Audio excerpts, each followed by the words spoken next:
Bem-vindos ao JKCast, o podcast de economia, finanças e investimentos, com José Cobori.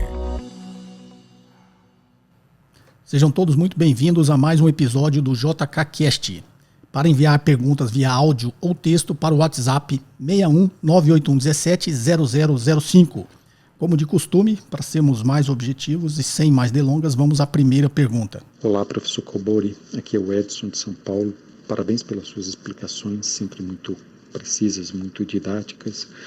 Uma dúvida que eu tenho é sobre endividamento das empresas. Eu tenho reparado que muitas empresas têm lá dívidas de bilhões, 1,5 bilhão, 2 bilhões, 3 bilhões às vezes, e tem um caixa às vezes de 2, 3 bilhões, de forma que às vezes até a dívida líquida fica negativa, porque tem mais caixa do que dívida e muito alta.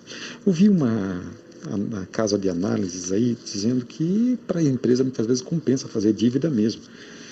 Bom, eu penso se essa dívida fazer só por fazer ou tem que ter um objetivo de ter um empréstimo, né? Eu fiz uns cálculos, se a empresa não fizesse uma dívida, por exemplo, por 12 meses a uma taxa de juros de 6% ao ano, e ela só deixasse esse dinheiro parado, equivaleria a ela pagar um juro de 4,8%. Quando a hora que for descontar o imposto de renda, considerando uma empresa que pague 20% de imposto de renda sobre o lucro bruto menos o que ela paga de juros. Aí que está a minha dúvida, porque no seu livro fala que é juros de dívida que tem que abater do que ela paga, não a parcela de empréstimo que ela está pagando, né, pelo que eu entendi. Mas pelo que a casa de análise falava, é só pegar o lucro bruto e abater o que paga de dívida, que tem de parcelas de dívida e de financiamentos, de empréstimos e tal. Minha dúvida é essa, quer dizer, compensa para uma empresa fazer realmente uma dívida se só por fazer a dívida, não, claro, se ela tem um projeto para desenvolver um projeto que vai gerar mais receitas para a empresa, não por esse caminho, mas só pelo fato de fazer dívida, compensa para a empresa? Bem, Edson de São Paulo, vamos lá.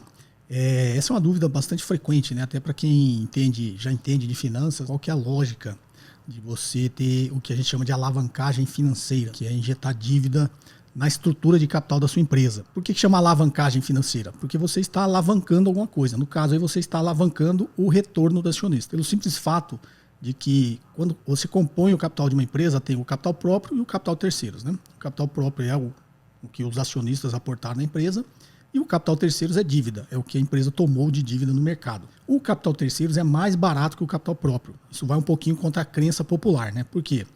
Porque o capital terceiros ele tem menos risco do que o capital próprio. Olhando pelo outro lado da mesa, o que eu estou dizendo é o seguinte: é menos arriscado você ser credor de uma empresa do que você ser acionista. Então, digamos que você é um investidor, né? Você tem a opção de emprestar o dinheiro para a empresa ou virar sócio da empresa. Virar sócio é mais arriscado. Logo, você vai exigir um retorno maior se você quiser ser sócio, porque se você quer correr um risco maior, você tem que exigir um retorno maior. Mas você decide ser credor, então o retorno seu vai ser um pouco menor. Tá? E por que capital terceiro é menos arriscado do que capital próprio? Tem vários motivos. Um deles é esse que você falou, o benefício fiscal, que eu já explico daqui a pouco. Mais um simples fato do fluxo de caixa, né? O fluxo de caixa do credor, desconsiderando a inadimplência, ele é estável, né? Você emprestou dinheiro para a empresa, se ela não ficar inadimplente, todo mês você vai receber aquilo que foi acordado. E o capital próprio, o capital do acionista, não tem um fluxo de caixa estável, né? Ele só vai ter um fluxo de caixa positivo se a empresa der lucro. E esse lucro nunca é do mesmo tamanho. Um ano dá um pouco de lucro, no outro ano dá menos, no outro ano dá mais, um ano dá prejuízo. Então esse fluxo de caixa é instável, tá? Então isso são alguns motivos para o capital próprio ser mais caro que o capital terceiros. Então, partindo desse raciocínio, se o capital terceiros, que é dívida, é mais barato, compensa você injetar dívida na estrutura de capital da empresa, porque vai melhorar o retorno do acionista. Porque se você tiver 100% de capital próprio, é aquele retorno que é esperado pelo acionista, digamos 20%. Se você colocou o capital terceiro lá a um custo de 10%, já que ele é mais barato, ele vai, no custo médio ponderado de capital, melhorar o retorno do acionista. Você está alavancando o resultado do acionista, por isso esse nome de alavancagem financeira. Agora, faz sentido, diante disso tudo que eu te falei, quando você tem projetos a ser investidos, né? Você precisa lá de 100 milhões na empresa. Você tem a opção, né, o CFO da empresa lá, ele tem a opção de captar esses 100 milhões dos acionistas, emitir novas ações, ou, né, fazer uma chamada de capital dos acionistas atuais, ou pegar esses 100 milhões no mercado via dívida. Tá? E aí, na estratégia financeira dele, ele vai ver o que para a empresa é melhor. Né? Se a empresa não tiver muito alavancada, ela ainda tiver espaço, que a gente chama de espaço ocioso, para tomar mais dívida, compensa, nessa teoria, ele colocar lá o capital de terceiros, que ele vai ter um custo médio ponderado de capital total menor. E isso vai maximizar o valor da empresa. Essa é a lógica. Agora, como você falou, tomar dívida só para tomar não faz sentido. Agora, tem muita empresa, e acho que até antes da crise eu falei num vídeo que eu sempre cito aqui, que as pessoas, né, insistindo em investir em ações mesmo, a bolsa estando aí muito esticada, muitas empresas com valores bem acima do que justificariam os seus fundamentos, mas a gente sabe que está essa onda já desde 2016, né, que o número de investidores na bolsa vem crescendo, então tinham essa pressão muito grande, de, eu quero investir na bolsa, e eu lembro que eu gravei esse vídeo e falei, quer investir na bolsa tem que tomar esses cuidados. E esse vídeo que eu falo de ações em tempos de crise é justamente, já que uma crise estava próxima de chegar, não era da pandemia, ninguém imaginava, mas alguns fatores mostravam que em algum momento a bolsa ia ter uma correção e a economia ia entrar em crise, né? Não só no Brasil, mas no mundo todo. E aí, nesses momentos, é muito melhor você ter uma empresa que tem uma forte posição de caixa, que é o quê? Dinheiro em caixa para atravessar a crise. Durante a crise ela vai parar de vender, não vai ter receita, né? Vai continuar com os custos. Então, se a empresa tiver um caixa suficiente para aguentar nesse momento de crise, ela vai sair melhor do que outras empresas que não tenham. Né? Então, nesse vídeo eu explico mais ou menos esse conceito do que é a forte posição de caixa, que vai um pouquinho de encontro com o que você está falando. A empresa tem caixa, uma posição de caixa forte, né? Maior até do que o endividamento dela, e nesse caso uma empresa com essa característica teria melhores condições de atravessar a crise que a gente está vendo agora. Isso aconteceu, tá? No início da crise você viu grandes empresas tomando dívida para reforçar o caixa. Sob esse ponto de vista faz sentido. Agora, em tempos normais, não faz sentido nenhuma empresa tomar dívida se ela não vai usar o dinheiro. Ela tem que ter um projeto para injetar aquele dinheiro. Se ela não tiver um projeto para injetar aquele dinheiro, só justifica nesse caso que eu te expliquei. Ela quer reforçar o caixa dela para atravessar algum momento de adversidade. Não só durante a crise, mas no setor dela, está imaginando alguma coisa, ela precisa ter aquela segurança de ter o caixa. Essa é a lógica. Sem objetivo nenhum, não faz sentido. Né? Não faz sentido nenhum você ir lá e prestar dinheiro do banco. Pegando o exemplo da pessoa física, você não tem onde usar o dinheiro. Você vai pegar o dinheiro só para ficar pagando juros? Não. Agora, esse ponto do benefício fiscal, você falou, tem um errinho. Você falou lucro bruto. Não, é sobre o lucro operacional, tá? Então, qual que é a lógica se olhar uma DRE, né? Uma demonstração de resultados do exercício? Receita bruta, menos o imposto sobre vendas, receita líquida. Então, receita líquida é o faturamento da empresa, porque esse imposto entre receita bruta e receita líquida é imposto, é do governo, não é da empresa. Parte ali da receita líquida, que é o faturamento da empresa, aí vem menos os custos dos produtos, dos serviços prestados, se for serviço, né? Das mercadorias vendidas, se for comércio, e do produto, que se for uma indústria. Né? Aí você vai descontar esse custo do produto, você vai ter a primeira linha de lucro, que é o lucro bruto. Aí do lucro bruto você tira todas as despesas operacionais, você vai ter o lucro operacional. Aí nesse momento que os juros ali da dívida está contabilizado. Abaixo do lucro operacional vem receitas de despesas e despesas não operacionais e receitas de despesas financeiras. Então os juros de pagamento de dívida está ali como despesa financeira. Quando você deduz a despesa financeira do lucro operacional, aí você vai ter a base de cálculo do imposto de renda, que é o lucro antes do imposto e da contribuição social sobre o lucro líquido. Então, por que tem um benefício fiscal? Porque o pagamento de juros ajuda a reduzir a base de cálculo do imposto de renda. Aí você calcula o imposto de renda, vai chegar lá no lucro líquido, tá ok? Então, por isso, o pagamento de juros tem um benefício fiscal, né? Porque além dele ser mais barato, você consegue abater esse montante que você paga de juros do seu lucro tributável. Então você vai pagar menos imposto. Isso que a gente chama de benefício fiscal. Então essa é a lógica, tá, Edson? Não faz sentido se não tiver objetivo nenhum com o dinheiro. Se for um projeto novo, faz sentido, porque o capital terceiros é mais barato. Agora, só com esse objetivo de ter o benefício fiscal não faz sentido nenhum. É a mesma coisa imagina você não precisa de dinheiro. Aí você vai lá no banco, imagina que você poderia descontar os juros lá da sua dívida no seu imposto de renda da pessoa física. Não é um exemplo, tá? Você não pode. Aí você vai lá no banco e pega 100 mil reais emprestado, porque você vai pagar, 5 mil por mês para o banco, e aí esses 5 mil você pode abater no seu desconto de imposto de renda. Não vai fazer sentido nenhum você ficar pagando juros para ter benefício fiscal. No caso da empresa, a mesma coisa. Né? Esse benefício fiscal não é maior do que a empresa está pagando de juros para o banco, tá? Como é o cálculo que você fez. Então, essa é a lógica, tá, Edson? Só faz sentido se tiver projeto ou se quiser reforçar o caixa para atravessar algum momento de dificuldade. Espero ter te ajudado. Vamos à próxima?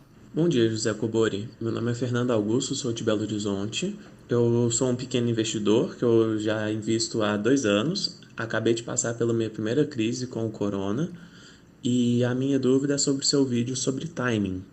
No seu vídeo você comenta e argumenta sobre a importância do timing na hora de investir. Eu, como tenho pouco dinheiro para aportar mensalmente e pouca experiência na bolsa, aporto sempre e estou a cada 6 meses reavaliando as minhas empresas, seus fundamentos e tal. Eu deveria me preocupar com essa questão do timing? Eu penso que, como eu sou um investidor com pouca experiência, eu não vou conseguir dizer se a oportunidade que me apareceu de comprar na baixa é realmente a melhor baixa que eu vou ter naquele ano. O meu medo é que, ao evitar de aportar mensalmente, eu acabe não construindo o hábito de investir de forma consistente e ficar muito preocupado com os aportes no momento certo. Então, você acha que, para mim, como um pequeno investidor que tem pouca experiência na bolsa, eu devo tentar adivinhar esses momentos de queda?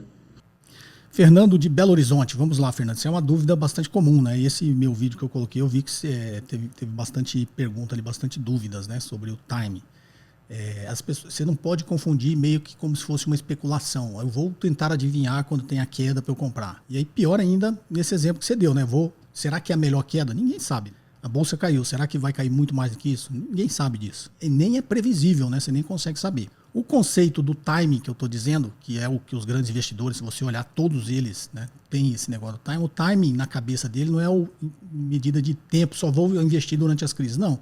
O timing é comprar ação abaixo do seu valor. Então, se você é um investidor inexperiente, não tem tempo, você está falando que você não tem como saber. Aí, tudo bem, a regularidade pode te ajudar. Mas se você tiver condições de vai comprar uma ação, tá R$10, de saber se esse R$10 é o valor dela ou não, aí não compensa. Imagina, se você fez o cálculo, você sabe que o valor daquela ação é 10, ou deveria ser 10, tá? Você fez toda a sua projeção, seu valuation. E o mercado tá vendendo a 15, por que você compraria? Um negócio a 15, você sabe que vale 10. Você não compraria, né? Você iria aguardar em algum momento. E o mercado sempre oferece isso. Eu sempre digo que a vantagem do mercado de ações é porque ele sempre te oferece uma oportunidade de você comprar um ativo abaixo do seu valor, o que é diferente que uma empresa de capital fechado, né? Se for comprar uma empresa, eu até dou exemplo que eu trabalhei muito tempo com fusões e aquisições, né? Estruturando operações para adquirir a empresa inteira. Uma empresa de capital fechado, você vai lá, muito dificilmente você vai conseguir comprar ela muito mais barato que vale aquele ativo. Nas empresas de capital aberto negociado em bolsa, não. Em vários momentos, se você olhar o gráfico da bolsa, ele fica subindo e descendo, né? Em vários momentos, o mercado vai te oferecer a oportunidade de você comprar esse ativo mais barato. Então, essa é a lógica do time. Qual que é o time? É o que o Benjamin Graham, né, e o Warren Buffett falam, né? O Benjamin Graham, o professor do Warren Buffett, diz para você sempre comprar um ativo com uma margem de segurança, né? Uma margem de segurança é você sempre tentar comprar ele abaixo do seu valor. Ah, mas eu nunca vou saber esse momento. Se você for um investidor disciplinado, esse momento sempre vai existir. Você não pode tentar e ficar adivinhando. Existe uma crítica do pessoal que defende a regularidade que diz que você vai ficar fazendo conta e você não tem capacidade para isso, tal. Não, isso não é verdade. E a regularidade é de investimento, não é regularidade de investir em ações.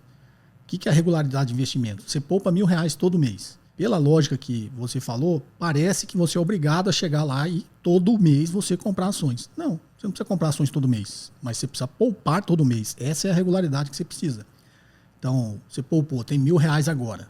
Aí você olha e acha que, sei lá, o mercado está muito eufórico, as ações estão todas muito esticadas acima do seu valor. Você não é obrigado a comprar ações. Você pode pegar esses R$1.000 e colocar em renda fixa, né? Deixar lá na sua reserva de oportunidade. No momento que o mercado estiver oferecendo algum ativo aí que você goste, um preço mais honesto, né, um pouco abaixo do seu valor, você vai lá e compra. Você não precisa comprar todo mês esse ativo. Tá? Essa é a lógica do que eu expliquei do time, né? Você não precisa comprar todos os meses ações. Você pode esperar os momentos certos de comprar ações.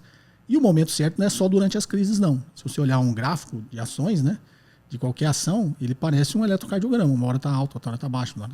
Então, também não é especular, ficar tentando adivinhar quando que é o fundo e quando que é o topo. Mas é saber que o mercado ele tem esse comportamento que ele sempre vai te oferecer, em algum momento, você comprar aquele ativo um pouco mais barato que você deveria comprar sempre, independente do preço, né? Que preço é uma coisa, valor é outra. Tá, Fernando? Então, essa é a lógica de você ter o timing do mercado. No caso, é porque o timing do mercado se confunde com especulação, de quem fica ali comprando e vendendo. Não. O timing do mercado que eu falo é você saber em que momento o mercado está te dando a oportunidade de comprar os ativos mais baratos. Não é acertar topo e fundo, que isso é especulação, tá? É o momento que o mercado te oferece, e ele sempre te oferece esses momentos, de comprar um ativo abaixo do seu valor, né? Com preço abaixo do valor. Então o time seria isso, né? Tem um valor aqui, momentos o mercado vai estar vendendo, vai ter um preço acima do valor, e em momentos vai ter um preço abaixo do valor. Você saber identificar isso. Como você faz isso? Com conhecimento. Você tem que ter alguns conhecimentos, né? De análise fundamentalista, né, de avaliação de empresas, para você ter pelo menos uma noção de quanto custa uma ação. A grande maioria dos investidores compra ação sem saber o seu valor. Posso te garantir. A maioria compra, se você perguntar, ele não sabe por que ele pagou aquele preço. Ele não sabe o valor da ação, tá? E nem da empresa. Então essa é a lógica, tá, Fernando? Espero ter te ajudado. Acho que tem outras perguntas aqui sobre esse assunto, e aí eu vou aprofundando. Vamos à próxima? Olá, professor José Cobori. Meu nome é Teodoro, resido na cidade de Paulínia, São Paulo. Descobri o seu canal no YouTube no início desse ano e desde então fiz uma maratona e assisti todos os vídeos publicados na plataforma. Também adquiri o livro Análise Fundamentalista. Gostei muito do capítulo 5, onde você descreve de maneira muito didática o balanço patrimonial, DRE e fluxo de caixa de um quiosque de sorvete, partindo da abertura da empresa. A minha dúvida é sobre o cálculo do valor intrínseco da ação. Ao calcular o fluxo de caixa livre de empresas que têm alto payout de dividendos, descobri que o valor da ação fica muito descontado, pois ao distribuir gordos dividendos aos acionistas, não sobra muito dinheiro no caixinha, como você disse. Assim sendo, seria correto retornar os valores dos dividendos distribuídos para o fluxo de caixa a fim de ajustá-lo e recalcular o valor intrínseco? Ou seria mais adequado calcular o valor da ação através do modelo de Gordon? Muito obrigado. Teodoro de Paulínia. Tudo bom, Teodoro? Eu tenho uma tia querida que mora em Paulínia, a tia Tereza, né? Ela mora aí com o tio Paulo. Então, eu já fui aí algumas vezes aí num evento que teve aí da família e eu gosto muito da cidade. Mas vamos lá, Teodoro. Primeiro, obrigado por você ter acompanhado e assistido a maratona aí dos vídeos, né? No canal tem realmente bastante vídeo aí que tem bastante conteúdo, né? Um pouco mais teórico, mais de forma didática, e o livro em si, ele tem bastante teoria, mas foi escrito para qualquer um entender, né? Eu gosto sempre dessa linha de que quando você sabe de um assunto, você consegue ensinar até uma criança de 6 anos. Então eu sempre procurei não só os vídeos, né? Como você deve conhecer a Fábula do Estado da Ilha, que eu criei aqui no canal, e o meu livro ele foi escrito realmente para todo mundo entender. Então espero que você tenha gostado. E esse exemplo é muito legal. Isso aí, quando eu estava escrevendo o livro, eu falei, qual o exemplo simples eu posso dar aqui para a pessoa entender, né, o processo contábil ali desde o início. E foi exatamente essa criação aí dessa empresa de sorvetes. E aí eu vou falando dos lançamentos contábeis ali, fica bem legal. Então, quem não viu o livro, essa parte é bem interessante. Mas vamos lá, tem um erro conceitual, tá, Teodoro? Aí na sua dúvida. Os dividendos que são pagos para o acionista, ele não foi descontado do fluxo de caixa livre. Talvez você esteja confundindo, que é muito comum, o que é fluxo de caixa e o que é caixa. O fluxo de caixa, na verdade, eu estou separando, né, o que é efetivamente caixa e o que é competência. Porque quando eu pego uma demonstração financeira, uma demonstração contábil, ele é competência. Aqui, por que eu falo é competência? Porque, digamos, você vendeu o celular, você tem a receita, né? Aí você vai descontar todas as despesas que você tem para vender aquele celular até chegar lá no lucro líquido, tá? Eu até expliquei aqui um pouco antes, né, essa lógica da DRE. Só que aquilo é um lançamento contábil, por isso que a gente fala competência, né? Pode ser que daquela conta toda que você fez, você nem recebeu e nem pagou despesa, né? Ou seja, efetivamente aquilo não teve nenhum impacto no seu caixa. E o que vale para o acionista, para você fazer o cálculo do valor da empresa, é efetivamente o que foi caixa. Efetivamente você pagou e o que você pagou de despesa e o que você recebeu, né, nas suas receitas. Então o que eu estou te dizendo é o seguinte, vendi esse telefone a prazo. Você não recebeu ainda, mas está contabilizada a receita lá. E você tem várias despesas também, sei lá, que você comprou a prazo. Está lançado lá a despesa, mas você também não pagou, né? Então isso que é a diferença de caixa e competência, tá? Então, sobre esse ponto de vista, para você encontrar o valor de uma empresa, você tem que saber o que é caixa. E aí a gente tem várias formas de você adaptar, né, o que é competência e transformar ele em caixa. Tá? Tem um que eu ensino, tá? Tem vídeos aí no canal que eu ensino. Como eu transformo lá uma demonstração contábil, que é competência, em fluxo de caixa. E para isso, vou explicar a lógica aqui, que você vai ver que o pagamento de dividendos não está nisso. Acho que a confusão é essa. O pagamento de dividendos ele vai sair do caixa e você não vai mais ver aquele dinheiro no caixa porque você pagou os seus acionistas. Só que o caixa que você está vendo lá no balanço patrimonial não tem nada a ver com o conceito que a gente está falando de fluxo de caixa. Então, o fluxo de caixa, tem várias formas de você chegar no fluxo de caixa livre. Eu vou te explicar aqui um que eu acho mais simples e até ensino as pessoas. Tem como, no meu livro, você parte do lucro líquido. É um modo ali que, com poucas informações, você parte do lucro líquido. Eu não quis usar muito terminologia em inglês, que é o que o mercado usa. Tá? Mas aqui no canal eu sempre falo essa forma um pouco mais, digamos, simples, mais profissional. Então você parte lá do que a gente chama de EBITDA, que é uma sigla de Earnings Before Interest, Tax, Depreciation, Amortization, que nada mais é do que lucro antes dos juros, dos impostos, da depreciação e da amortização. Se eu fosse comparar, é um conceito de lucro operacional. Quando eu falo lucro antes dos juros, impostos, depreciação, amortização, eu estou efetivamente olhando o que aquele negócio gerou. Não é isso? Vamos voltar ao exemplo do telefone. Vendi o telefone.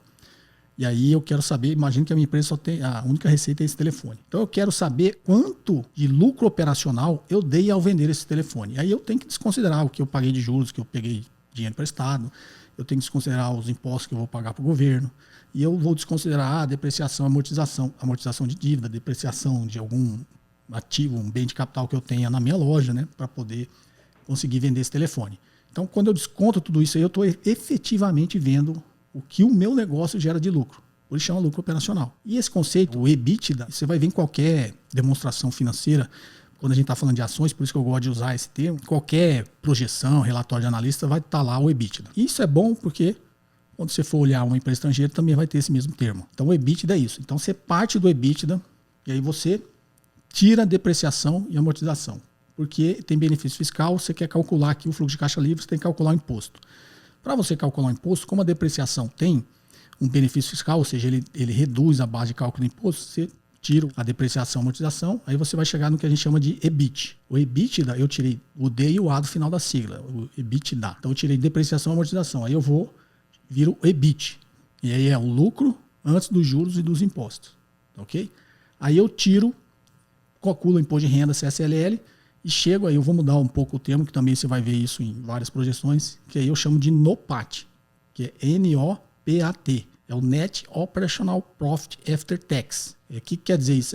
Traduzindo, é o lucro operacional depois dos impostos. Exatamente, eu tirei lá os impostos do EBIT, sobrou no NOPAT. Aí eu volto à depreciação, porque a depreciação não é caixa, é um lançamento contábil. Eu só joguei ele lá em cima para poder calcular o imposto de renda. Eu volto o que eu joguei lá em cima de depreciação, e agora positivo, porque ele não teve efeito no caixa. A depreciação não tem efeito de caixa. Você comprou um carro na sua empresa de transporte, você comprou um carro. A receita permite você depreciar ele, sei lá, em 10 anos. Então, todo ano você vai depreciar. Se você for de forma linear, você divide o valor por 10 e todo ano você deprecia. Qual o efeito contábil dessa depreciação? É porque tem um benefício fiscal. Você vai reduzir a sua base de cálculo do imposto. Só que, efetivamente, digamos, você está lá no ano 8. Você está lançando um valor negativo ali, como se o dinheiro tivesse saído da empresa. Não, você está lançando para você poder calcular o imposto de renda. Ele não teve efeito nenhum no caixa. Teve efeito quando você comprou o carro. E eu costumo brincar nas aulas, eu falo assim, você nunca vê ninguém assinando um cheque para pagar a depreciação. Então, por esse motivo, você volta à depreciação. Você voltou à depreciação, e aí você soma lá com o NOPAT, você chega no que a gente chama de fluxo de caixa operacional, que é exatamente o fluxo de caixa da operação da empresa. Só para você chegar no fluxo de caixa livre, você tem que considerar o que você tem que investir na sua empresa, tanto em bens de capital, e a gente chama de fluxo de caixa de investimentos, que é fluxo de caixa que eu estou fazendo em investimentos permanentes, né, investimento em bens de capital, e o investimento que eu tenho que fazer no capital de giro. Para aquele fluxo de caixa operacional acontecer, eu preciso investir em bens de capital e preciso investir em capital de giro, necessidade de capital de giro. Isso eu chamo de fluxo de caixa de investimentos. Aí você soma o fluxo de caixa operacional com o fluxo de caixa de investimento, você chega no fluxo de caixa livre. Então, essa pode ter parecido complexo, eu peço desculpa para quem achou complexo, mas quando você vê essa ordem, você não viu ali sair dividendos. Então, o fluxo de caixa livre, você não tira o dividendos dali. Você está dizendo, desse conceito, que aquele fluxo de caixa é livre para o acionista. Dali é livre para o acionista. Por quê? Porque antes dali, você teve que fazer os investimentos de operações, né, o que a gente chama de OPEX, isso, os investimentos operacionais ali. Você teve que fazer os investimentos em ativos, que é o CAPEX, não é isso? E você teve que fazer um investimento em necessidade de capital de giro. Na lógica, qualquer empreendedor que não tem conhecimento nenhum de finanças faz isso, né? Ele fala assim, o que vai sobrar aí, pegando o exemplo do caixinha que você viu no livro, né? que qualquer padeiro, sorveteria, o cara faz essa conta intuitivamente. Ele abre o caixa lá e fala assim, vou pegar esse dinheiro aqui, sei lá, tem 10 mil. Aí ele está considerando o seguinte, aquele 10 mil é fluxo de caixa livre, né? Porque se ele pode pegar, então associa o livre aí porque está livre para ele. Aí ele vai lá e pega. Infelizmente, muitas empresas fazem isso e não tem esse raciocínio intuitivo, tá? Eu estou falando aí as padarias e as sorveterias que têm sucesso, né? Infelizmente, a grande maioria quebra no meio do caminho. Mas imagine a padaria que tem sucesso, a sorveteria. Que o padeiro lá abre o caixa e ele vê 10 mil, se tiver livre ele pega e se não tiver livre ele não pega. Qual a conta que ele faz? Exatamente essa. Ele fala, opa, esse 10 mil está aqui no caixa, mas ele não é livre. Desses 10 mil aqui, ó, eu vou ter que consertar, fazer um investimento ali num balcão de frios novos. Eu tenho uma necessidade aqui de capital de giro, né, entre o que eu recebo e o que eu pago, folha de pagamento. Eu tenho uma necessidade aqui de capital de giro de R$2.000, então eu tenho que tirar. Aí ele vai fazer essa continha e fala, opa, livre aqui só tem, sei lá, 6 mil. Eu vou tirar 2 mil aqui que eu vou precisar investir, né, comprar aqueles equipamentos, e mais 2 mil que eu tenho que deixar aqui no caixa para fazer frente ao capital de giro, minha necessidade de capital de giro. Então, só tem livre aqui no caixa 6 mil para mim. Não é isso? Esse é o raciocínio. É porque você só pode considerar livre depois que você fez toda essa conta do que você tem que manter dentro da empresa, né, o caixa que você tem que manter na empresa para a empresa continuar funcionando e crescendo. Então esse é o conceito de fluxo de caixa livre. Aí do fluxo de caixa livre, como está dizendo, o livre para o acionista, dali vai ser pago os dividendos, tá ok? Então no seu conceito aí, o dividendos, o fluxo de caixa livre para efeito de você fazer o valuation da empresa, ele não está considerando dividendos. Tá? Se fizer essa conta nessa ordem que eu fiz, e no livro tem bem detalhado isso, você vai ver que não tem o dividendo saindo ali antes desse valor que você vai usar para fazer a avaliação. Tá ok? Essa é a lógica. Espero ter te ajudado aí, Teodoro. Forte abraço. Vamos à próxima? Bom dia, professor. Quem fala é Arthur, falando aqui também de Brasília. Tudo bem com o senhor? Eu vi o último vídeo do senhor a respeito do timing do mercado e eu acabei fazendo um comentário no vídeo do senhor. O senhor pediu para eu perguntá-lo aqui e eu estou aqui perguntando. Eu citei no meu comentário o estudo Buy the Dip versus DCA, né, Dollar Cost Average, e ele meio que contesta, né, essa mentalidade de se posicionar apenas em momentos de grandes baixas. Então eu gostaria que o senhor aí esmiuçasse um pouco mais sobre o estudo para mostrar a fragilidade possível dele e por que esse timing assim pode ser relevante nos momentos dos aportes. Então, muito obrigado aí, professor. Forte abraço. Bem, Arthur de Brasília, vamos lá, novamente sobre o meu vídeo anterior aqui do canal, sobre o timing do mercado, né? Esse nome timing ficou muito popular. Na realidade, no meu vídeo eu coloco o nome timing para vocês imaginarem que é melhor você aportar de forma regular ou somente nos momentos certos. O que seriam os momentos certos? Não é quando está em queda. Talvez essa seja a confusão, né? Vou acertar o fundo, sempre que tiver uma crise eu vou comprar só nas crises.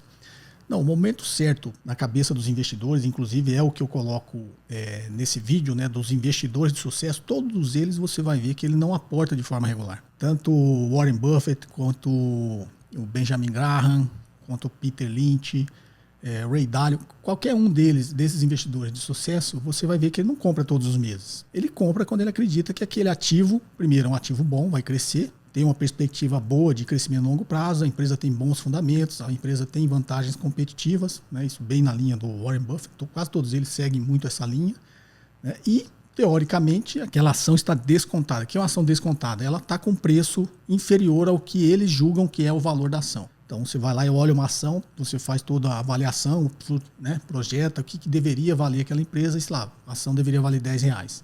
Se o mercado está vendendo a 15, você não vai comprar, só para ser regular. Eu tenho que comprar todos os meses. Esse mês está 50% mais caro do que ela deveria estar. Eu vou comprar? Não faz sentido. Então, na realidade, esse é o raciocínio do momento certo. Às vezes as pessoas confundem, porque esse timing ele é muito usado por quem faz operações de curto prazo, por quem está com aquela operação mais especulativa. E talvez gere essa confusão que eu esteja falando de timing. É o momento de comprar no fundo, comprar só nas crises. Não, você pode comprar sempre que você identificar, né, que aquela empresa, por um acaso, naquele momento, está subavaliada. Pode ser, inclusive, num ciclo de alta da Bolsa. Até porque você vê que os ciclos não são assim, a ação não sobe e não cai, né? Qualquer ação, se olhar qualquer índice, ele sobe, mas ele sobe em momentos, em movimentos de ciclo também. Se olhar cada ciclo, dentro dele tem outro ciclo. Então as ações elas não sobem de forma linear num ciclo de alta. Elas sobem, descem, sobem, descem, sobem, descem e numa tendência de médio e longo prazo ela está subindo, né? E num ciclo de queda o inverso. Ela está caindo, mas ela também sobe, desce, e num ciclo de médio e longo prazo ela está caindo. Então, para a gente não confundir, você pode até, se todos os meses tiverem ativos, ou aquele ativo da empresa que você acredita que você deva investir, ele tiver com o preço abaixo do valor, você vai comprar. Isso não vai acontecer por quê? Porque, como eu sempre falo, na maioria das vezes, os mercados são eficientes. Tá? Eu contesto a teoria dos mercados eficientes porque eles não são eficientes sempre, mas eles são eficientes na maioria do tempo. E quais os momentos que eles não são eficientes? Quando tem algum estresse no mercado, quando tem algum aumento da aversão ao risco na economia, não só no seu país, como no resto do mundo. Quando tem algum evento que, porventura, aumente a aversão ao risco àquela empresa específica ou aquele setor específico. Então, o mercado, como eu digo, qual a vantagem do mercado de ações? Porque o mercado de ações sempre vai te dar oportunidades, tanto num ciclo de alta quanto num ciclo de baixa, de comprar ações por um preço teoricamente abaixo do valor. E eu sempre faço essa consideração porque eu trabalhei muito tempo com o M&A, com fusões e aquisições, estruturando operações de fusões e aquisições, e nessas operações geralmente você está comprando uma empresa de capital fechado. E você não tem uma grande oportunidade de comprar aquele ativo, aquela empresa toda, por um preço muito abaixo do valor. Empresa de capital fechado, também tem os assessores do outro lado. Você senta e tecnicamente você chega num acordo que seria um valor justo para aquela empresa fazer parte dessa operação. O mercado de ações é diferente, né? As empresas são de capital aberto, muita gente operando no curto prazo, muita gente especulando. A grande maioria dos investidores não sabe o valor das empresas. Então, no mercado de ações, o valor da empresa está sempre oscilando para cima e para baixo, para cima e para baixo. O mercado, por essa característica, sempre te oferece para o investidor mais perspicaz oportunidade de comprar uma empresa boa por um preço condizente, né? Que não seja muito abaixo do valor, mas que não esteja também muito acima do valor. E se você simplesmente fechar o olho e adotar a estratégia, vou comprar sempre de forma regular, você não vai aproveitar essas oportunidades. Então, primeira consideração, não é comprar só na baixa e não é comprar só quando tem crise. Não é isso. O que eu estou dizendo é o seguinte, você pode fazer investimentos de forma geral em qualquer classe de ativo de forma regular. O que é isso? Como eu acho que eu expliquei na pergunta anterior. Eu consigo economizar R$1.000 todos os meses. Você precisa comprar ações todos os meses? Não. Se naquele momento você olhou lá, sei lá, 5, 6 empresas que você gosta de investir e você acha que a bolsa subiu demais, as ações, né, valorizaram muito rápido, num curto espaço de tempo, provavelmente quando você analisar, aquelas ações estão caras. Então naquele mês você não compra. Você pega os seus R$1.000 e investe tudo em outra coisa. Investe em fundo imobiliário, investe em tudo em renda fixa. O que você deduzir que naquele momento, chegar à conclusão que naquele momento seria um bom investimento. E de repente no mês seguinte você vai ter uma oportunidade melhor para comprar aquela ação que você queria. Então o que eu estou dizendo é o seguinte, você não pode fechar o olho e falar, vou comprar todos os meses. Você não tem essa necessidade, você não tem essa obrigação. Não tem o porquê você fazer isso. Como eu disse na pergunta anterior, às vezes tem investidores que não querem ficar fazendo avaliação de empresa, não quer ficar olhando, não quer nada, ele acha que aquela empresa é boa, não quer fazer isso, não tem tempo, não tem conhecimento, qual o motivo foi, ele não quer. Então, para esse investidor, faz sentido ele investir de forma regular, desde que, isso funciona, desde que aquela empresa que ele escolheu para investir de forma regular seja uma empresa que no longo prazo, no médio e longo prazo, vai dar retorno positivo. Então, primeiro erro, as pessoas partem desse pressuposto, que eu vou comprar de forma regular e eu estou comprando uma ação que no longo prazo vai ser positiva. E não é o que acontece no mundo real. Então essa é a primeira consideração, tá, Arthur? Agora, eu vou contestar alguns estudos por um raciocínio simples, que nas pesquisas, nos estudos é uma coisa, no mundo real é completamente diferente. Então vamos lá. Todos os estudos, o que ele pega? Ele pega uma série histórica de preços passados de negociação, tá? E simula, coloca um algoritmo lá e simula, como esse estudo que você falou, o buy the dip e o custo médio em dólar, que ele está falando justamente, né? Comprar só nos fundos ou comprar de forma regular, comprar sempre na média. Então, o que esses estudos fazem? Ele pega e simula, nesse estudo, se não me engano, ele pegou 40 anos. Pega lá 40 anos e simula, esse cara aqui comprou todos os meses essa ação, né? Ou uma cesta de ações. E esse outro aqui não, comprou só nas quedas. Só quando caiu, estava lá no fundo, ele só comprou nos fundos. E aí comparou esses estudos e o cara que comprou na média ficou na frente do cara que comprou só nos fundos. Então, primeira coisa que a gente tem que ser pragmático e entender, né? Por isso que você tem que entender do assunto e ter conhecimento, né? Para você, digamos assim, não ficar muito cego olhando esses estudos ou seguindo esses estudos, tá? Então agora eu vou te dar um exemplo pragmático assim para você entender o que é o mundo das pesquisas e dos estudos, o que é o mundo real. Primeira coisa, quando você quer fazer um estudo, você vai conseguir provar o que você quer. Primeira coisa, a gente costuma dizer que, não é o caso de estatística, mas em estatística você consegue chegar ao resultado que você quiser. Por isso que estatística é complicado. Mas nesse estudo, por que ele pegou 40 anos e não 30? Por que ele não pegou 20 anos? Por que ele não pegou 50 anos? Entendeu? Porque geralmente ele quer provar a tese dele. O que ele faz? Ele faz um monte de simulações, um monte de estudo de vários períodos. Então, digamos que ele fez um estudo de 50, de 40, de 30, de 20 e de 10. Aí ele viu que em todos esses, o único que deu o resultado que ele queria era o de 40 anos. É uma série histórica de 40 anos. Aí é de 40 anos que ele vai usar. Ok? Então, quem garante que não foi isso? E por que 40 anos? Será que todos os investidores investem por 40 anos? Então, esse primeiro questionamento você tem que fazer. Tem estudos recentes agora que mostram uma série histórica de 10, 20 anos, que é o contrário. O cara que conseguiu comprar só nas baixas teve uma rentabilidade muito superior do que o cara comprou regularmente, todos os meses. Então, aquilo que eu te falei, você vai escolher, você está fazendo estudo, você quer provar essa tese, você vai escolher o período que casar lá e der certo com a sua tese. Tá? Então, essa é uma primeira consideração que você tem que fazer. Mas, uma outra coisa dos estudos, eu vou até citar um exemplo. Acho que nesse vídeo eu citei o Benoit Mandelbrot. Benoit Mandelbrot, pai da geometria fractal, né, que é a base da teoria do caos. Tá? E é um cara que tem um pensamento muito na linha do Nassim Nicholas Taleb. Eles são matemáticos, né? O Taleb é estatístico e o Benoit Mandelbrot é matemático. Eles têm um raciocínio e uma teoria toda construída em cima de matemática. Tá? E eles provam o ponto deles. Né? Eu, inclusive, sempre cito muito o Benoit Mandelbrot. Eu sou um professor de MBA, dei aula durante 10 anos no IBMEC e a gente usa muito para arcabouço teórico, por óbvio. Só que muitas das teorias em finanças existem as suas críticas e eu sou um grande crítico apesar de ensinar isso. Mas eu ensino, quem já fez meus cursos sabe e quem já fez as aulas presenciais sabem também, lá no IBMEC. Eu ensino a teoria e depois eu falo, você tem que se atentar a isso, porque isso aqui não costuma funcionar na prática. Então, a grande crítica do Taleb, se eu fosse concentrar, tem várias críticas do Taleb Mandelbrot, é que toda a teoria moderna de finanças está baseada em premissas erradas. Então, uma delas é o famoso movimento browniano, que eu já expliquei aqui. Né? É uma tese muito mais complexa, mas o movimento browniano em física prova que as partículas suspensas num líquido, os movimentos são independentes um do outro. Né? Uma partícula não depende da outra partícula e não depende do movimento da própria partícula no passado. Então, parte desse pressuposto. Estou resumindo aqui, tá, pessoal? Então, essa teoria, né, esse embasamento, essa premissa do movimento browniano está na teoria moderna de finanças, inclusive na oscilação dos ativos. Então, substitua agora as partículas por ações. Então, quando você traz para a prática, o que essa teoria que foi usada está dizendo? Que uma ação não depende do movimento das outras e uma ação não depende do movimento dela mesma ontem. Uma simples análise intuitiva, você sabe que isso não é verdade. Tá ok? Se ela subiu muito ontem, o movimento dela hoje vai depender do movimento de ontem.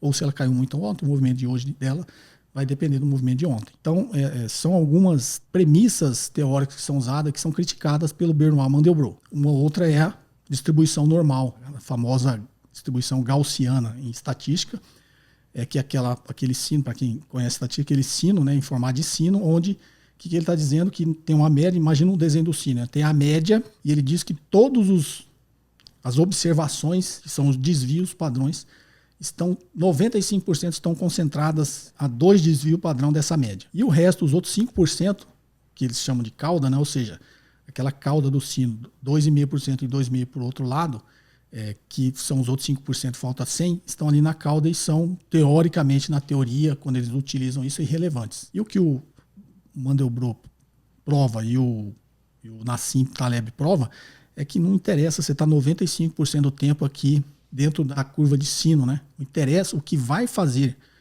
a relevância são os eventos que estão aqui na cauda, nos 2,5% de cada lado. Resumindo, para todo mundo entender, é isso. Né? Não vou entrar muito no detalhe teórico. Mas, de forma didática, o que ele está dizendo é isso. E é uma verdade, não é isso? Que, inclusive, no meu vídeo que eu falo, é que as grandes perdas e os grandes ganhos estão concentrados, quando eu falo de timing, como eu estou falando de tempo, estão concentrados em pequenos pedaços de tempo. Se eu fosse jogar nesse sino, eu estou dizendo que as grandes perdas e os grandes ganhos estão aqui na cauda, nesses 2,5% para cada lado. Então, um resumo, assim, rapidamente teórico disso. Então, por que eu estou falando isso? Citando aqui o Mandelbrot, o Nassim Nicholas Taleb e também o Daniel Kahneman. Só que o Daniel Kahneman é um vencedor do Nobel de Economia, ele é psicólogo, mas ganhou um prêmio Nobel de Economia porque ele é um dos precursores aí das finanças comportamentais. né? Tem vários vídeos que eu cito aí, os estudos deles também, o Daniel Kahneman. Mas vamos focar aqui no Mandelbrot, porque eu contei essa história toda, na realidade, só para vocês entenderem quem é Bernard Mandelbrot. E também ele tem vários livros. Tem um livro que eu gosto, é muito difícil de vocês acharem. Ele foi editado só uma vez. E ele tem em português, inclusive, que chama Mercados Financeiros Fora de Controle. Se alguém achar, vai achar em sebo, esse tipo de coisa. Então, eu estou contando tudo isso porque num dos livros do Mandelbrot, não lembro se é nesse, ele conta a história de quando ele trabalhava na IBM. Ele trabalhava lá no laboratório da IBM. Ele já era um matemático respeitado, por isso foi contratado pela IBM. Mas, para quem acompanha a história, né, num passado não muito distante, quando as empresas de tecnologia eram poucas, né, e a maior aí que dominava naquela época era a IBM, ela contratava, né? Todos esses acadêmicos, matemáticos aí de relevância, ela contratava. E o Mandelbrot trabalhava nos laboratórios da IBM e era respeitado, mas não tinha cargo executivo, nada, ele era um pesquisador. E ele conta que numa história, o presidente da IBM, não me lembro se foi num coquetel ou numa conferência ou num congresso, alguém falou para ele que existia um método infalível para ganhar dinheiro em ações. E aí o presidente da IBM quis saber, porque se fosse um método matemático infalível, a IBM poderia, de repente, modelar isso, fazer um algoritmo, alguma coisa e colocar para funcionar. E aí o presidente falou para alguém, chegou lá no Mandelbrot, no laboratório, pedindo para ele verificar isso, né? E ele verificou, ele foi lá e viu que esse estudo era de um professor do MIT, Massachusetts Institute of Technology, né? Todo mundo conhece como MIT. E ele tinha feito um estudo. E como todo estudo é isso, pegou uma série passada e ele comprovou pelo estudo dele, se você usasse um método dele, né, de todas as vezes que o mercado subisse 5%, você compra ação. E todas as vezes que o mercado cair 5%, você vende ação. Qual que era o raciocínio dele com todos os dados que ele tinha da bolsa histórica de todos os tempos? Que sempre que a ação subia 5%, ela muito provavelmente, ela ia continuar subindo. Então era um sinal, subiu 5%, compra que ela vai continuar subindo. Você vai ganhar dinheiro quando subir. E quando cair 5%, você pode inclusive vender a descoberto para ganhar com a queda. Porque sempre que ela cai 5%, ela vai continuar caindo. Os estudos mostravam isso no passado. E o Bernard Mandelbrot averigou esse método dele, essa teoria, lá olhou toda a matemática e falou que estava errado. Comentou dentro da IBM que estava errado e foi lá e tentou entrar em contato com o professor do MIT que fez o estudo. E mandou lá, mesmo naquela época não existia o WhatsApp, não existia essas coisas, celular, né? Ele mandou um memorando lá para o professor do MIT e esse professor, e questionando o professor nos estudos dele em que momento se comprava ação. E aí o professor, acho que até com uma certa presunção, desdenhou da pergunta do Mandelbrot, simplesmente respondeu ali no rodapé, tipo, não faz a menor diferença. Respondeu o Mandelbrot. E o Mandelbrot já tinha feito o que eu falei, do mundo real que fazia diferença. E qual que era o raciocínio do Mandelbrot, que depois se confirmou verdadeiro, que o próprio professor, depois de um tempo, usando o método dele, ele confessou depois e assumiu que o método dele não funcionava, que ele estava tendo prejuízo. Então vamos lá. Qual que era a falha do mundo real do Mandelbrot? No estudo, como eu disse para você, sempre tudo bonitinho, o cara vai conseguir chegar no resultado que ele quiser. Mas quando ele vai implementar na prática, ele não consegue fazer isso, por um simples motivo. No estudo dele, fez um estudo matemático, partiu do pressuposto que sempre que a ação subir 5, você compra que ela vai continuar subindo, você vai ganhar dinheiro. Sempre que ela cair 5, você vende, ou inclusive vende até a descoberta que ela vai continuar caindo, você vai ganhar dinheiro. Só que o estudo parte do pressuposto que quando a ação sobe 5%, você consegue comprar a ação naquele momento a 5% de alta. E aí você pega o resto da alta. Não é isso? Teoricamente que vai ter. E quando ela cai 5%, você imediatamente consegue vender a 5% de queda e você vai pegar o resto da queda. E você vai ganhar dinheiro. Então, uma primeira falha que só o mundo real mostra para as pessoas. Você não vai comprar exatamente naquele ponto. Você não vai conseguir comprar exatamente naquele ponto. Isso é fato. Para quem está no mercado e está me escutando, sabe que isso é verdade. Inclusive, quem usa análise, vou comprar aqui. Ele não consegue comprar naquele valor que ele planejou comprar. Ele sempre vai comprar um pouquinho acima, sempre vai vender um pouquinho abaixo. E geralmente esse pouquinho acima e pouquinho abaixo que ele consegue comprar ou vender já é uma grande parte do movimento que ele queria pegar. Então ele já não vai ter, né, já não vai ter aproveitado aquele movimento que ele imaginou que ia ter. E o Mandelbrot fez exatamente um cálculo matemático. Por quê? Porque ele também falou que quando esses estudos pegam, ele pega o preço do fechamento, concorda? Você não tem como você pegar um estudo histórico de ações por outro preço. Você pega lá o preço do fechamento. Então você falou, o cara comprou todos os meses no dia 10. Aí você vai lá em todos os meses passados de 40 anos, pega lá do dia 10, qual o valor da ação que você pega? O valor do fechamento, concorda? Então você pega lá o valor do fechamento. E quando você vende, você pega exatamente o valor do fechamento. Isso só funciona nos estudos, porque no mundo real, ninguém opera com o valor do fechamento. Você opera durante o dia, concorda? Vou comprar a ação dia 10. Se a ação subiu, você conseguiu comprar exatamente no preço que você queria e comprou no fechamento, ou você comprou ao longo do dia em outro preço diferente. Então ele conseguiu, primeiro, essa observação lógica, que os estudos são feitos com os valores de fechamento, mas na vida real você não opera no valor de fechamento. Tá? Parece bastante óbvio, né, Arthur? Se você pensar bem, se você já comprou ações ou operou o mercado, você sabe que é isso. Eu vou comprar então no dia seguinte. Bom, então já não faz parte do estudo, né? Você imaginou, fez o estudo naquele dia. O investidor, durante 40 anos, conseguiu comprar todos os meses no valor do fechamento? Não, tá? Isso não acontece. Então, primeiro ponto, isso só acontece no estudo, no mundo real não acontece. E aí ele pegou o estudo desse professor e provou que uma pessoa normal no mundo real, operando, fazendo exatamente o método dele, o que o cara ia, na maioria das vezes, conseguir fazer? Quando subisse 5%, na maioria das vezes ele ia conseguir comprar com uma alta de 5,5%. E todas as vezes que caía, ele ia, na média, só ia conseguir vender com uma queda já a 5,5%. Ou seja, o estudo do cara era 5,5%. No mundo real, o cara só ia conseguir comprar 5,5% de alta e só ia conseguir vender a 5,5% de baixa. Isso, quando ele jogou no estudo do cara e refez o estudo com esse raciocínio, já não dava lucro, já não dava resultado. Exatamente pelo que eu acabei de falar. Comprando a 5,5% já ia ter perdido metade do movimento, sei lá. Naquele mês que ele estudou, teve um movimento de alta de 1%. O cara comprou a 5,5% e a ação só chegou a 6%, então ele já só ia conseguir aproveitar metade do movimento. Só que no estudo é sempre média. Ele imagina que sempre que ele fizesse isso, na média ele ia ganhar. Porque ia ter dia que ele ia comprar e a ação não ia subir, né? A ação ia cair. Então, na média, quando ele perdia metade do movimento, ele já teria prejuízo. Porque na média ele não ia conseguir fazer o resultado positivo. Então ele jogou nesse estudo e provou, como o professor lá desdenhou do questionamento dele, ele fez o estudo, provou. E o negócio morreu dentro da IBM, ele mostrou que aquilo estava furado. E exatamente, algum tempo depois, esse professor da MIT escreveu um outro artigo admitindo que o estudo dele não funcionava. Porque ele, inclusive, estava tendo prejuízo. Então, eu contei toda essa história para você, Arthur, para a gente entender o que é um estudo e o que é mundo real. Acredite em estudo ou em mundo real? Acredita nos investidores que têm sucesso. Pega aí os 10 maiores investidores que existem, investidores fundamentalistas que compram ações por longo prazo, e vê se algum deles compra ações todos os meses. Vê se o Warren Buffett faz isso todos os meses. Ou se ele faz isso de vez em quando. Ou se ele faz isso uma vez por ano. Ou se ele faz isso só quando ele acha realmente que aquela empresa, naquele valor que ele está comprando, a empresa vai valer muito mais dali a um tempo. Então é esse raciocínio que a gente tem que fazer. Sempre um raciocínio muito mais ligado ao mundo real. Só frisando novamente. Você quer fazer um estudo, você vai conseguir achar os números que comprovam o que você quer. Isso é fato. Eu sei porque eu já vi muitos estudos, eu sou também no meio acadêmico, eu sei que tem muita coisa que os acadêmicos falam que funciona e no mundo real não funciona. Prova disso é que, se isso fosse verdade, todos os acadêmicos seriam milionários, né? E você vê que os maiores investidores do mundo, nenhum é acadêmico. Às vezes você fala isso, joga contra o seu time, né? Porque você é professor. Eu virei professor justamente porque eu era do mercado, né? O IBMEC me convidou para ser professor porque eu era do mercado. Não que eu seja melhor do que outros acadêmicos, não, mas é porque eu tinha uma visão um pouco mais prática. E pela visão mais prática também conseguia transmitir a teoria com um pouco mais de facilidade, né? Mais de didática. Tá ok, Arthur? Espero ter te ajudado e qualquer dúvida é só você enviar novamente. Vamos à próxima? Professor Cobori, muito bom dia.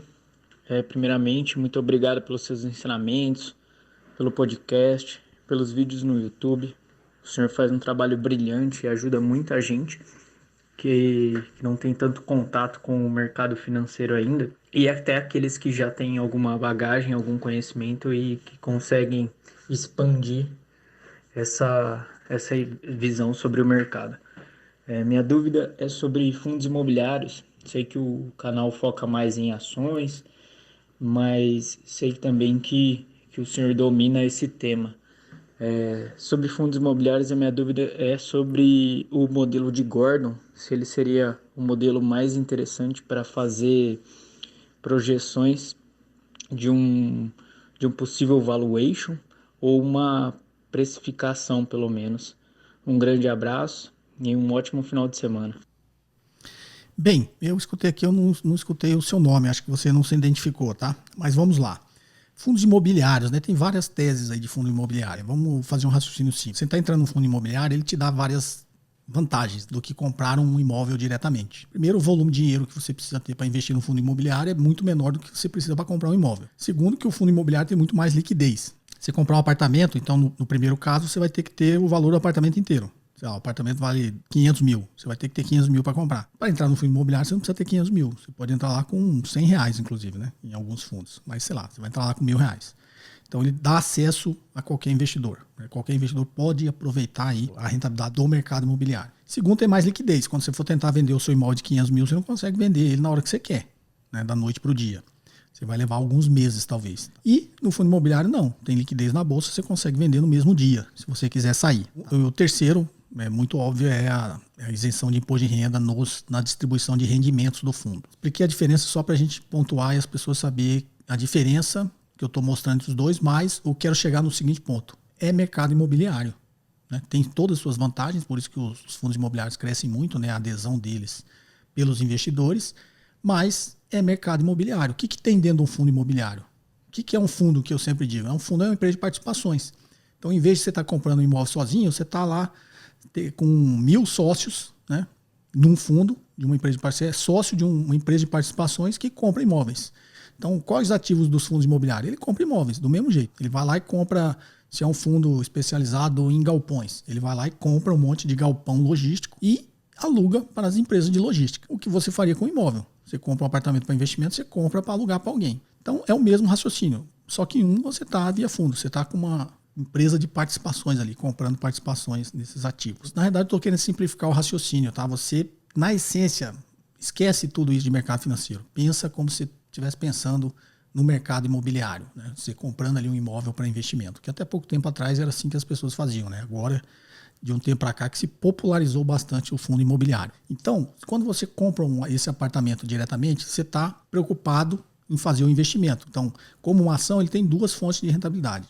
O ganho de capital, você vai comprar um imóvel, você está pensando que ele vai se valorizar naquele local que você comprou. Então, você pagou 500 mil, você imagina que ele vai continuar se valorizando e daqui 2 anos você vai conseguir vender mais caro. Sei lá, você vai vender por 600 mil, vai ter aí 20% de retorno. Então, esse é um retorno que você está de olho. E o outro é o aluguel. Né? Todos os meses você vai receber o aluguel, vai fazer todas as contas, contar os custos, no caso de imóvel direto, imposto de renda e tal, e você vai falar, ó, o rendimento que esse imóvel, esse investimento me deu, sei lá, é 0,3% ao mês. Então você tem 2 números aí, 2 fontes de rentabilidade. Aí eu chego para você e pergunto, qual que é o valor do seu investimento? Qual que é o valor do seu ativo? Você tem que fazer 2 raciocínios, né? Você tem que, primeiro, o valor patrimonial do seu negócio, que é o que você pagou no imóvel e quanto ele vale no momento que eu te perguntei isso. É isso? Não, esse meu imóvel, esse meu investimento vale 550 mil. Digamos que ele já valorizou 10%. Preços de mercado. Vale 550 mil. E também me dá uma distribuição aqui de rendimentos, né? Se fosse uma ação de dividendos, de 0,3% ao mês. Então esse é um raciocínio simples. Pessoas gostam de olhar no fundo imobiliário o valor patrimonial, que é exatamente o que eu acabei de te falar. Então qual o valor patrimonial desse fundo imobiliário?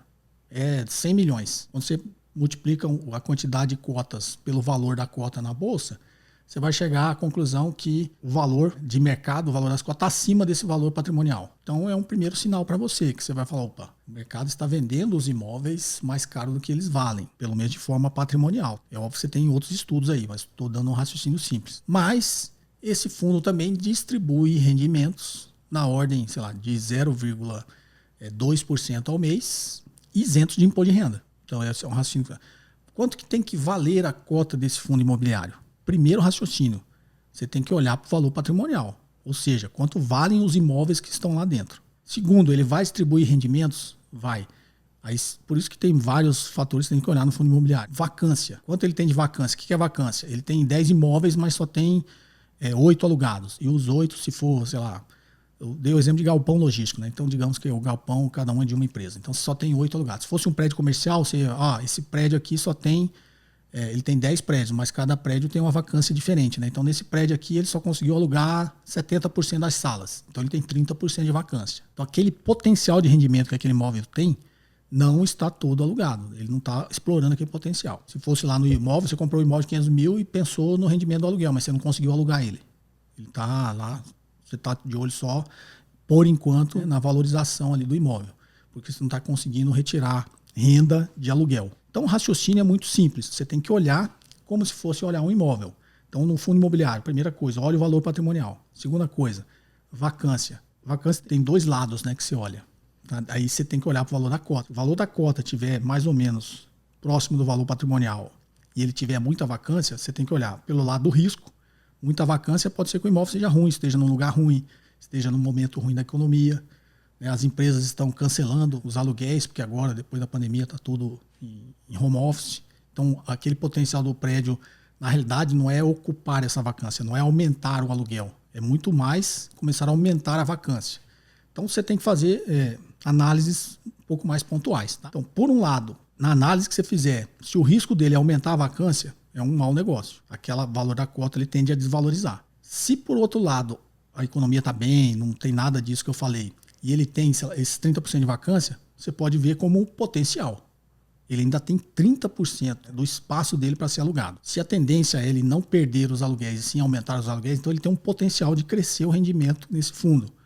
E aí você olha o valor da cota com o valor patrimonial, está muito próximo. Opa, essa cota tem possibilidades de valorizar. Tem uma probabilidade maior de valorizar do que desvalorizar. Esse é o raciocínio que eu recomendo. É óbvio, tem muito mais detalhes, tem muita gente especializada em fundo imobiliário, você pode tirar muito mais informações daí. Aqui é uma resposta um pouco mais rápida e intuitiva para você raciocinar, tá? Porque você falou do modelo de Gordon. Para quem não sabe, o modelo de Gordon é o modelo de desconto de dividendos. O modelo de desconto de dividendos ele é muito utilizado para quando você tem só uma, e muito óbvia, fonte de geração de caixa. Eu gosto de utilizar o modelo de desconto de dividendos para avaliar instituições financeiras. E tem vários motivos, um pouco mais técnico, que para quem já fez meu curso eu explico, né? Como se avalia uma instituição financeira.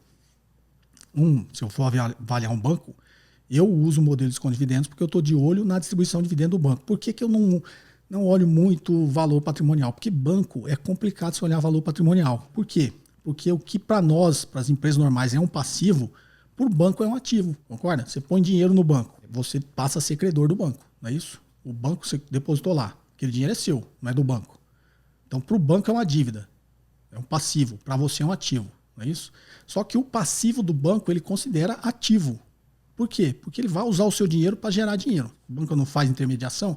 Então, a dívida que ele tem está contabilizada no ativo, porque ele vai usar o dinheiro que você colocou para emprestar para outro. O que para nós seria um passivo, para o banco é um ativo. Tá? Então, assim, tem várias nuances em instituições financeiras que você tem que se atentar e nos leva a crer, tecnicamente, que é muito melhor você usar o modelo de desconto de dividendos. Inclusive, no curso, acho que eu fiz um valuation ao vivo do Banco Itaú. Primeiro, ensinei toda essa teoria e depois a gente fez na prática lá na hora, entrando no site do Banco Itaú, pegando todas as informações e a gente chegou ali no que seria o preço justo dessa ação. Então, o modelo de desconto de dividendos é utilizado nesse caso das instituições financeiras e quando você tem algum negócio que é muito evidente que aquela é a única fonte de rentabilidade, geração de caixa. Fundo imobiliário poderia ser visto assim? Poderia, só que ele tem outras características que você tem que se atentar também.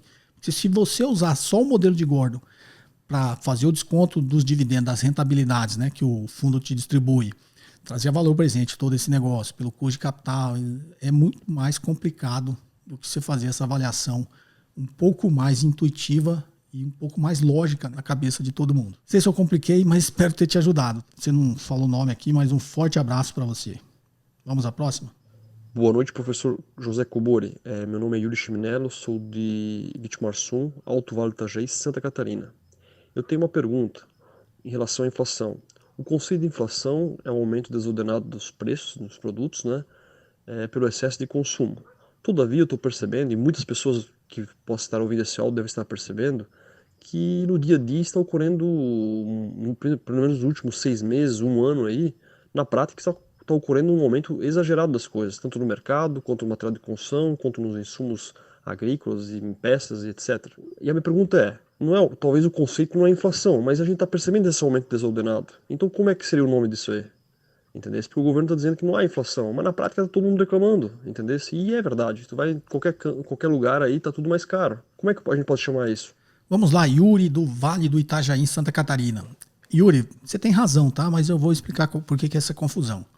Eu costumo falar para as pessoas que a inflação é diferente para todo mundo. A inflação que é para mim é diferente da inflação que é para outra pessoa, que é para você, que é para o empresário. é diferente. Por quê? Porque o nosso consumo é diferente. Tá? Então, para uma pessoa, por isso que eu falo que a inflação, às vezes não, a inflação ela prejudica os mais pobres. Sobre vários pontos de vista. Do que eu vou explicar agora você vai entender. Né? Tem vídeos no meu canal que eu falo sobre isso também. Inclusive, acho que na Fábula do Estado da Ilha. Por que ele é prejudicial aos mais pobres? Porque o IPCA, a inflação oficial, ele é calculado sobre uma cesta básica. Tá? E o que essa cesta básica lá do IBGE considera? Considera exatamente, como se fosse o básico, né? O que todos nós, em média, consumimos. Então tem lá arroz, feijão, carne, grãos, tem lá gasolina, né? Todo mundo utiliza transporte, energia, água, luz, telefone, tem essas coisas que teoricamente, dependendo da classe social, todo mundo utiliza. Só que essa cesta básica do IPCA, ela representa muito mais, quase a totalidade do consumo de uma pessoa da classe baixa. Não é isso? Então imagina, eu acabei de falar, vou fazer um raciocínio intuitivo. Arroz, feijão, milho, gasolina, energia, água, luz, telefone. Então, isso aí vai impactar muito mais a classe mais pobre. Por quê? Porque imagina um cara que ganha salário mínimo. Qual a representatividade dessa cesta dentro do salário dele? Talvez o total, né?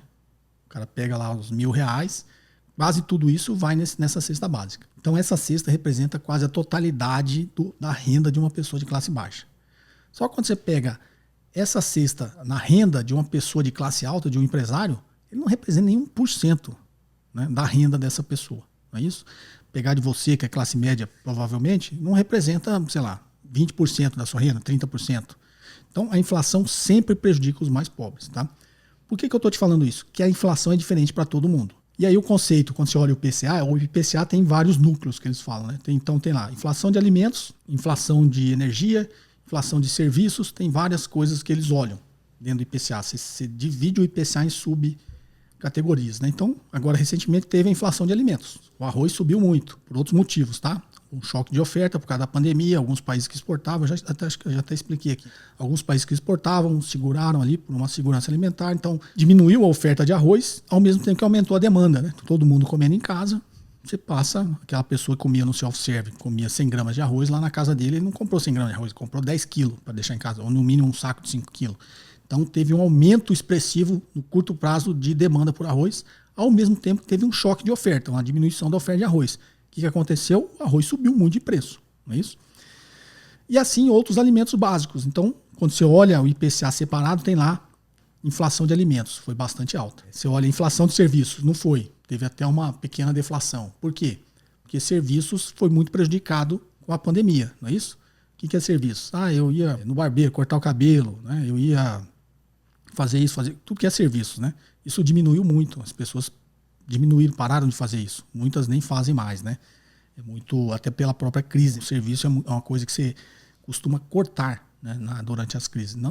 A não ser que seja um serviço essencial. Então, não teve a inflação de serviços. Então, quando você abre o IPCA, você vai ver que tem muita discrepância. Inflação aqui muito grande em alimento, deflação de serviços, inflação aqui pequena em energia, outra aqui em combustíveis, não sei o quê.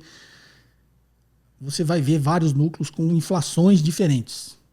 Só que o governo, quando ele fala de inflação, ele não está olhando diferente. Ele até abre como informação para os especialistas de mercado, para os economistas. Mas quando ele fala que não tem inflação, ele está olhando para o IPCA como um todo, para a cesta toda. Quando você pega, alimentos subiu muito, mas serviço teve. Quando você compara tudo, a inflação, teoricamente, está ali. Não saiu muito do controle, né? Era uma previsão de fechar em 1,9, talvez vai fechar em 2 alguma coisa. Está abaixo da meta. Então ele fala, não temos inflação. Por que eu estou explicando isso? O seu sentimento de inflação é um, o meu é outro, uma pessoa de classe baixa é outra e é outra, né? Por quê? Porque a inflação tem um impacto diferente na renda de cada um.